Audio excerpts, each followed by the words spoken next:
this is the Transformers episode. Oh my God, we're getting to Transformers. Transformers. Love Transformers. Our guest is Lisa. Hi. Hi. No applause for Lisa. No applause for Lisa. Big Transformers fan. She is. I'll believe it after we have the conversation. I'm nervous. You should be. Yeah. We're here to talk about the comic because everyone knows, unfortunately, everyone knows the movies by Michael Bay. Right. They're awesome. Everyone knows the toys, okay? So basically, we have a comic here written by Ralph Macchio and drawn by Frank Springer, who's actually an artist that goes back to the 60s. He actually did issues of Batman and stuff like that. Okay. Inked by Kim DeMalder. It's a mixed bag. Whew. You know, I hadn't read this in years. I went in with the highest of hopes. I actually thought number one was pretty good. After that, it was a little bit of a struggle. But I just want to point out, like all the comics from the Bronze Age, we are bombarded with text and dialogue and, obviously, and exposition. And I personally, I like to give a little sample of some of the, description here. And in the forefront of the most devastating attack stood the malevolent Megatron, whose deadly fusion cannon spewed endless streams of energy that laid waste to entire Autobot strongholds. That's what you're getting here, okay? You're getting these melodramatic descriptions. Pretty good. Oh, awesome. Pretty and good. then we go over here. But from Iacon, greatest of city-states, there came a leader to inspire the Autobots in their hour of deadliest peril, Optimus Prime. Like, look at this. Pretty sweet. I mean, Pretty okay, sweet. to be fair, the inks are pretty terrible, but the art's decent. The writing is... The art's okay. It's engaging. I had a good time reading it. It wasn't quite as good as I remember, but I loved it. If you weren't a boy looking to grasp onto a bunch of robots that become cars, and you read it now, Okay. what the hell do you think of this weird I want to know, Lisa. robot-y, transformer-y? The problem when it comes to girls liking comics is a lot of people believe that to make a girl like a comic, you need to make it have the frills and the bows and girly concepts. But how did you get exposed to Transformers? When I was younger, I used to turn on my black and white TV when I eat my cereal. I know I'm not that old, but I had a black and white TV. That's cool. Like, do you live in a monastery or like did you I grow live up in the a- county, close Okay, enough. all right, okay. That's pretty Just close. saying, I don't know. Okay. So I started watching Beast Wars.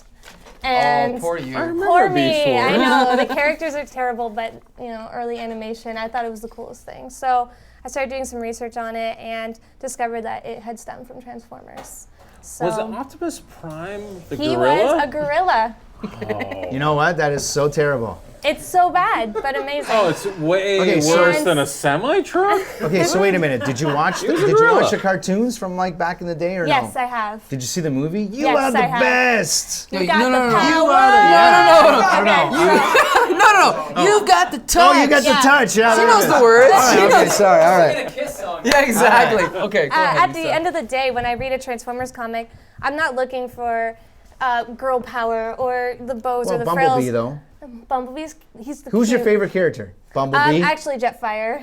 It's Bumblebee. Don't even It's lie. Jetfire. But when you've been, sorry. She just said under her breath it's Dan, Bumblebee. sorry, I Okay. gotta get it Bumblebee. up. So when you're looking at this, you're not looking for girl no, power. it's you're- it is aimed for boys, and I know that going into the comic. The Transformers movies by Michael Bay are probably the biggest pieces of shit ever made. But can't even that being swear said, on this show. One of the things about the cartoon and the comics and the toys is that they all have very distinctive personalities. When you read a Transformers comic, you can clearly identify who's who because they actually have distinguishable colors and, Yes. and designs. Jazz is Jazz. ethnic. Anyway.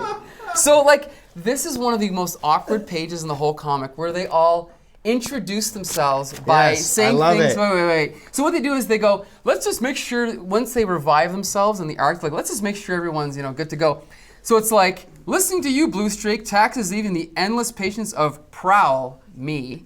Yeah. I have little to say, but my logic center dictates the most advantageous course of action in any situation. So they introduce their names and say what their clever Yes. ability is. Okay, that's terrible writing, but But they have to introduce the characters. At least you walk away knowing who each character is. So again, in the Transformers, what would be your, I guess, favorite character? It's Jetfire. And you said that. So Jetfire.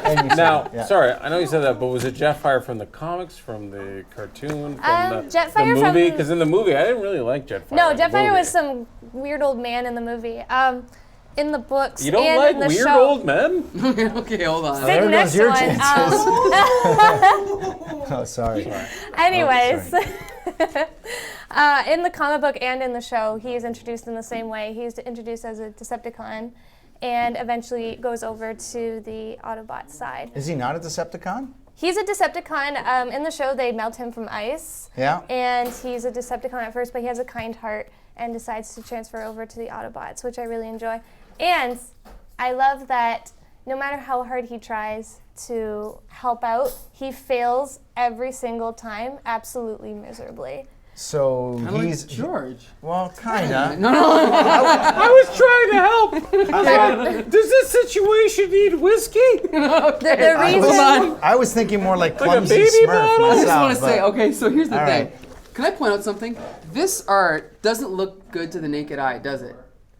I'm gonna not blame Frank Springer's pencils. I'm gonna blame Kim DeMolder's inks, because in this issue, they get Okay, a let's different look at this inker, and one. look how much better the art looks. We have beautiful art here. Like, I think that what this shows is that the inker has a lot to do with the art here. William Okay. Johnson and Kyle Baker. These inks are absolutely stunning. Look at the shadows on these inks. The pencils by William Johnson are absolutely flawless. This is great. The drawing sucks. Some of the art in these issues is terrible. This art by William Johnson and Kyle Baker No, is of excellent. course. It's absolutely excellent. When you throw hundreds of dollars Yeah, on the yeah, table, look at that. He thousands looks of dollars okay, on I'll the table, admit, I'll some admit. good art will come out. No, I'll no, admit- look at that hold picture. on. Looks Wait, awesome. hey guys, I can admit this isn't art is not great. This art by William Johnson and Kyle Baker is great. Oof. It's undeniable. It's great. I think the problem is the word "great." It is great. Like I And here's think the you're thing, too, using it is that what My happens, dad brought me to 3 baseball games.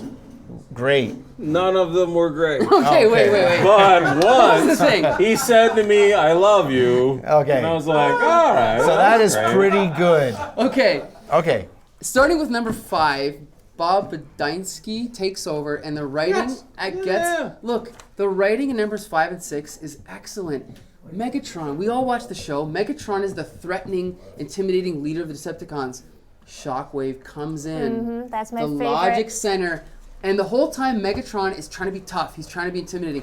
Shockwave cuts him down at every step of the way. Go ahead, Lisa. my favorite scene in the books is, or panel or whatever, is when Shockwave comes, because they think they've won the battle. The Autobots think they've won the battle because Sparkplug put poison inside the Decepticons, and they used it as fuel, but it ended up making their insides burn, and they fall to the They ground. had like massive And- diarrhea. And yeah, they had massive diarrhea, and they're all everywhere. Yeah, everywhere. So That was an awesome the scene. Autobots are Right like, here. Yeah. we won. Yeah. All of a sudden, this giant laser pops out of the sky and just shoots them all down.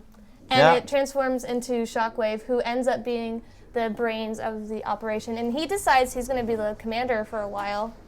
Pretty badass toy too back in the day. He's the Amazing. best. And he one... only has one eye. Oh! Yeah! That's why she's on the show. Exactly. Everybody All right. else has two, and he's the only one with one eye. The series has many different writers and many different artists. Okay, wait. So time out. There was 12 books in this thing, right? So why don't we go to break, and then when we come back, Okay. we'll do from book 7 to 12. All right. Right? Is that cool? Agreed? Everybody's recorded. Perfect. We're gonna break. And then we come back with Lisa. The Comic Book Syndicate will be back right after this. What was Megatron's occupation before he became leader of the Decepticons? Ooh, tick, tick, tick, tick, tick, tick, tick, tick, tick, tick. He was a gladiator in the pits of Iacon. I knew that one Oh my too. God, Lisa knew the answer. I knew that one.